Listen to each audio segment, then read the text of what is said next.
Tonight we do have breaking news. The chilling plot, deadly drones potentially aimed for the White House. Tonight the FBI now says they have uncovered a plot, multiple arrests, calling it an active plot, an alleged plan to use deadly drones at that UFC event at the White House, and who they allegedly plan to target. Also just in tonight, the manhunt, a suspect opening fire inside a hospital, that hospital on lockdown. Images from the scene. Also tonight, these images coming in from JFK Airport, the Delta jet, the harrowing landing. Emergency crews greeting that flight. Also breaking, the tropical storm watches and warnings right now as we come on the air tonight. Severe storms hitting multiple states. A driver found dead in her car. Authorities say she called 911, but the call dropped out. Tonight, the two college students swept into the ocean and killed, among multiple victims, swept into dangerous waters along the coast. But authorities are now warning tonight. The new clues this evening, the deadly crash of that B-52 bomber, 8 dead. Tonight news, there might have been a sudden turn right after takeoff and then the plunge. Tonight, President Trump at the G7, he is asked why he hasn't released the details of what he signed with Iran. Will the deal mean Iran gets money? And what about Iran's enriched uranium? Outside New York City tonight, the disturbing acid attack. At least 6 people hurt. What police believe the suspect targeted them with.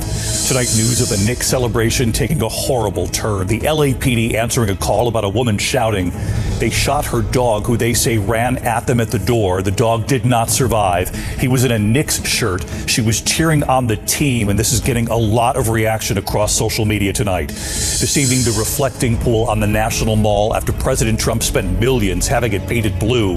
Tonight, it is now green. Workers on site today. The famous singer who just woke up from a coma, her condition tonight. Venus and Serena Williams reuniting to play doubles at Wimbledon. 2 people have been killed during a base jump in the U.S., what we know. And tonight here, America Strong, the graduates returning to their elementary school and the one little girl who was watching very closely. From ABC News World Headquarters in New York, this is World News Tonight with David Muir. Good evening. We begin tonight here with several breaking stories. This shooting inside a hospital, the hospital on lockdown. Also, the tropical storm watches and warnings up right now for millions. But first, this chilling plot, multiple arrests tonight were deadly drones planned for the White House. Tonight, the FBI is still calling this an active plot they're investigating right now. They say the plot involved drones with explosives planned for that UFC fight night at the White House. In addition, they say planned snipers and who the FBI says they were allegedly planning to target. Our Chief Justice correspondent Pierre Thomas leading us off tonight. Tonight, the FBI says the UFC event, which drew thousands to the White House South Lawn to celebrate Trump's 80th birthday, was a target. Authorities say it was a chilling plot, allegedly involving explosive-laden drones and snipers meant to shoot politicians and wealthy people, force a mass evacuation, and spark chaos across the nation's capital. 5 people now under arrest. It was a serious threat. It was an active plot, and it's ongoing. 19-year-old Tyson Proper from Knox County, Ohio, charged with conspiring against the United States and attempted murder. Authorities say this rifle and tactical gear among multiple weapons seized from his home. FBI Director Kash Patel saying the plot originated from outside the national capital region, with other suspects from California, Nebraska, and Missouri, all charged with conspiracy to commit murder. Authorities say one of them seen here allegedly conducting firearms training. The alleged plot discovered after Proper's mother contacted police just 4 days before the UFC event, noting concern about her son's recent conduct, including firearms purchases and communicating with certain individuals online who expressed ultra-religious and anti-government sentiments. The charges also lay out anger about the Epstein files and billionaires. And authorities say they discovered a signal group on Proper's cell phone called Hunters, containing detailed instructions for carrying out the attack, including plans to safely escape. These screenshots discussing a drone launch point and sniper's nest. David, tonight, Vice President Vance says the plot was not that advanced and was broken up before it materialized. But authorities are emphasizing the investigation is ongoing with as many as 23 potential suspects. And David, officials say there are still suspects at large. It is alarming tonight, Pierre Thomas. Thank you. Also, just in this evening, news of a manhunt underway right now after a suspect opened fire inside a hospital in Wilmington, Delaware. Sources say 2 hospital workers have been shot, the hospital on lockdown, and what we know so far about the shooter tonight. Here's our chief investigative correspondent, Aaron Katursky. Tonight, the urgent manhunt in Delaware after police say 2 people were shot inside one of the state's biggest hospitals. One shot in the neck, one in the upper body. Dozens of officers and FBI agents swarming Wilmington Hospital late this afternoon. The building put on lockdown. People seen leaving with their hands up. I was in the emergency room, and you could hear the shots go off. Law enforcement officials tell ABC News it appears a hospital worker shot 2 other employees before fleeing. Late today, police confirming 1 victim was killed. Sources say the alleged shooter may be a temporary worker. Police know who the suspect is, and they're actively searching for him. We still have officers from a number of agencies that are searching the building and in the building right now. Police are now working to determine, David, what led up to this shooting, but they were quick to point out this was not random, but an act, it's believed, of workplace violence. David? Aaron Katersky with us tonight. Aaron, thank you. At this hour, there are tropical storm watches and warnings up right now across several states. Millions in the path of severe storms tonight. In fact, the first possible tropical storm of the season, gaining strength right now in the Gulf. A driver, for one, has been found dead in her car. Authorities say she called 911, but the call dropped out. Flooding, blinding rain, lightning, strong winds hitting parts of Texas, Louisiana, and Mississippi. Ginger Z standing by with the forecast. Melissa Adon from Galveston, Texas tonight. Tonight, a tropical storm watch up for the Gulf Coast, where the first named storm of the hurricane season could form in the coming hours. But the developing system is already fueling deadly floods. Vehicles stranded north of Houston today after up to 4 inches of rain fell fast. Drivers taking it slow in the woodlands. People pushing stalled cars out of deep water in Houston. This post office truck dead in the water. Emergency managers say the rain was coming down at about 1 inch every 15 minutes at one point, stressing the city's bayous. Tow truck drivers out in force, but also taking care. Even with this truck being almost an 8,000-pound vehicle, it gets moved when we got, something to the water. Just outside San Antonio, authorities found a woman dead inside her submerged vehicle. She reportedly called 911, but the call got cut off. In Shreveport, Louisiana, cars and even fire trucks struggled through deep water. The flooding spreading east into Mississippi late today. David, here along the Texas coast, we're under a tropical storm watch where conditions are expected to worsen tomorrow morning through the afternoon. David? The water's churning right there behind you, Melissa. Thanks. Let's get right to Chief Meteorologist Ginger Z tracking this system tonight for us. Hi, Ginger.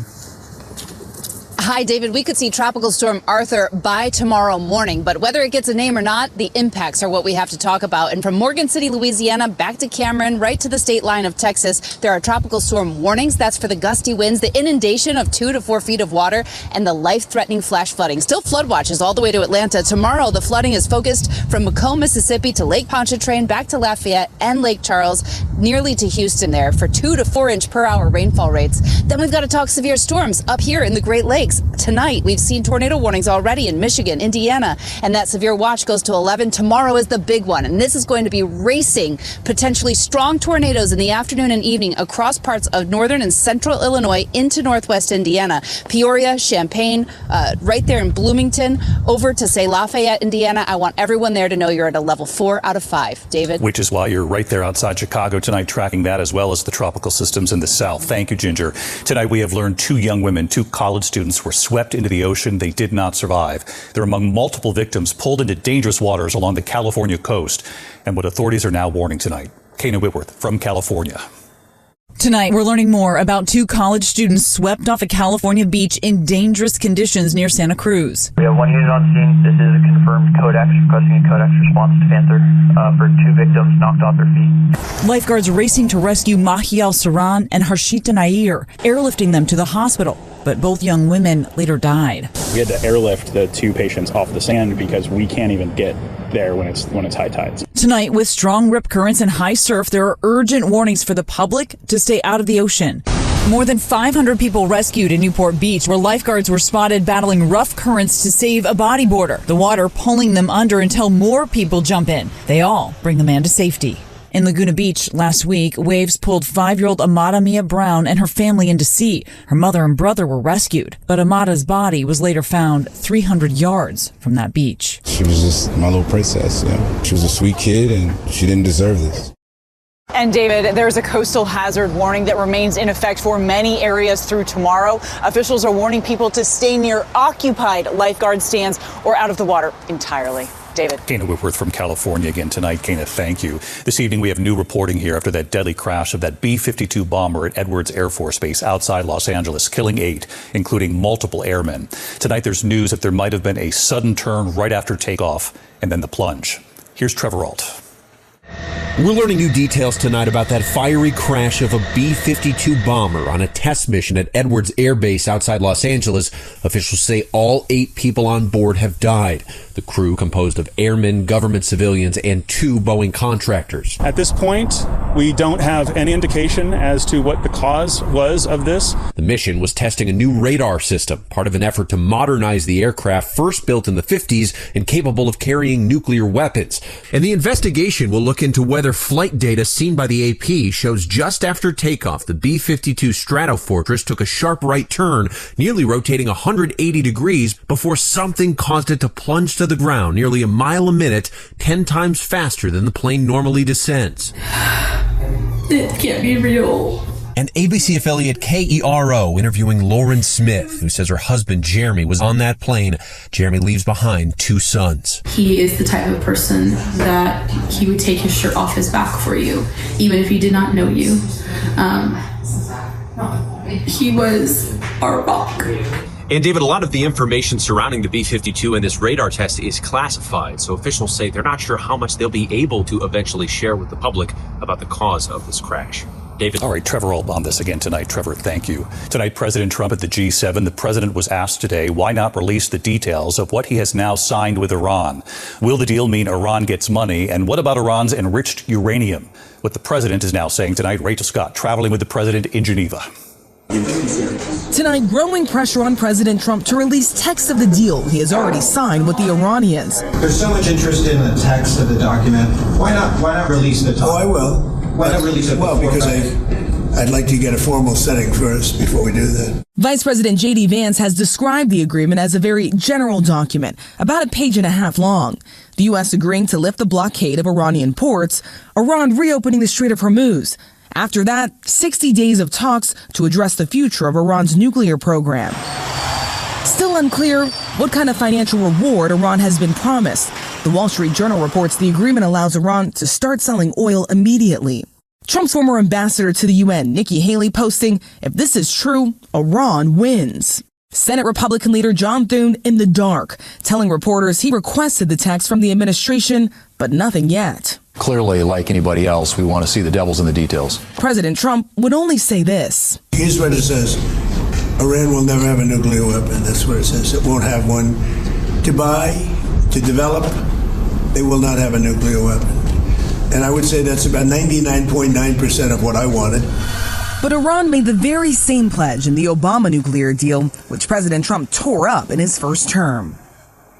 President Trump says he's hoping that Iran will be, quote, the rear view mirror. But sources tell ABC News that U.S. intelligence agencies have serious doubts about whether Iran can be trusted in these final negotiations, David. Rachel Scott live from Geneva tonight. Rachel, thank you. Back here in the U.S. and to the reflecting pool on the National Mall. After President Trump spent millions in taxpayer money to have it painted blue, the water is now green and workers were on site today. Here's Mary Bruce. Tonight, the National Park Service out in force trying to clean algae that's turning the reflecting pool green. Just days after President Trump spent nearly $15 million to repaint it, quote, American flag blue. You're going to have something you're going to be very proud of, and it'll last for 50 to 100 years before you have to do anything with it. Very strong, powerful substance that we use. And we picked a color called American flag blue. Workers spotted this morning dumping hydrogen peroxide into the pool. It was supposed to look blue. It's pretty green right now, so I don't know. I'd ask for a refund or something. It's one of several Trump renovation projects being paid for by taxpayers now under scrutiny. On a judge's orders, Trump's name stripped from the Kennedy Center, which he had tried to rename after himself. But tonight, the entrance still shrouded in a tarp. And there are new questions about his massive ballroom. He's promised it would be paid for entirely by private donations. We have no taxes. This is taxpayer free. We have no taxpayer putting up 10 cents. Tonight, the Washington Post reports the contractor building the ballroom gave it one estimated price tag of $600 million. More than half of that reportedly coming from taxpayers. And David, the White House tells us the ballroom project is, quote, inextricably tied to the security of the president, the White House grounds, and the certain security infrastructure assets. As for the reflecting pool, they tell us that the Park Service is using a, quote, high-tech nanobubble ozone technology to kill that algae. David. All right. Mary Bruce, live at the White House. Mary, thank you. When we come back here tonight, the images coming in right now from JFK Airport in New York, the emergency landing, a passenger jet just touching down, emergency crews waiting. We'll tell you what happened here. Also tonight outside New York City, the disturbing acid attack. At least 6 people have been targeted and hurt. Police say they believe the suspect was throwing sulfuric acid. The tragic turn for one family's Knicks celebration, police shooting their dog. The dog was wearing a Knicks shirt for the family celebration. How this happened. And the singer known for Total Eclipse of the Heart, waking up from a month-long coma. Her condition tonight, right here in a moment. Tonight we are tracking an emergency landing just a short time ago at JFK Airport. Here are the pictures. Delta pilots declaring an emergency when they were told 2 landing tires might be flat. You can see firefighters meeting the plane on the runway. They did find at least 1 damaged tire. No one was hurt during landing. Outside New York City tonight, 6 people were hurt, hit in an acid attack in Jersey City. Police say a vehicle drove up to a group and someone threw what is believed to be sulfuric acid on them. The victims were all treated at the hospital. A juvenile is under arrest tonight. This evening, the LAPD says a tragic shooting is now under review. It happened during a Knicks celebration at a home in LA. The LAPD shooting a family's dog. Officers say they were responding to a call about a woman screaming when 2-year-old Jameson, the dog, they say, rushed at them. The woman apparently was screaming about the Knicks game, the title win. This is the photo of the dog in the Knicks shirt just before the shooting. It's getting a lot of attention across social media. A memorial now growing in the hallway where the little dog was killed. The shooting is now under review. When we come back here tonight, a base jump in Utah turning deadly, and the singer waking up tonight after a month-long coma. Her condition here in just a moment. To the index of other news tonight, a jump gone wrong in Utah. 2 people killed during a tandem base jump into a canyon in Grand County, Utah. One of the victims, Andy Lewis, an athlete. He's also known right here in this image after performing with Madonna at the Super Bowl in 2012.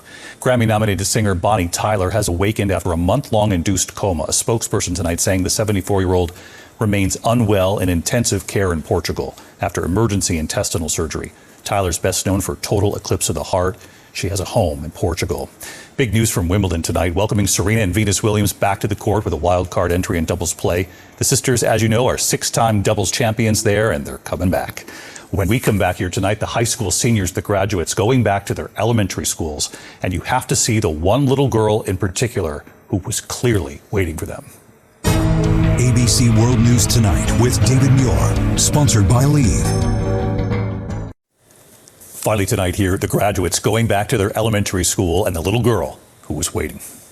Tonight, the high school graduates across this country returning to their elementary schools to meet the young students now following in their footsteps and to say thank you to the teachers who got them on their way. From Iowa City to Apopka, Florida, outside Orlando, Highlands Elementary School outside Pittsburgh, and at Kempsville Elementary School in Virginia Beach, the seniors going back to the elementary school where they walked the halls as kids, now greeting the children and their former teachers. And just watch this little girl in red whose story is about to unfold. 9-year-old Malin Corbett in the 3rd grade. Not just waiting for the graduates, she's waiting for her big brother, Isaac. High fives from the high school grads, hugs too, they know Malin. She's searching the line of grads, and then she sees him. The hug from the proud little sister for her big brother, and she's not letting go. Her yellow handwritten sign for her brother, I love you, wearing his graduation cap, smiling, and right here tonight, hi, David. Isaac, the brother and grad, and the proud younger sister, Malin. I'm really proud of him because he completed lots of years of school and hard work, and I love him so much. And tonight here, Isaac, with a message not just for Malin, but for all those teachers who got them on their way. What I'd say to all my teachers is thank you for just getting me to graduation. And what I would say to her is just don't ever stop trying and stay determined. Malin and her big brother tonight, and I'll see you tomorrow. Good night.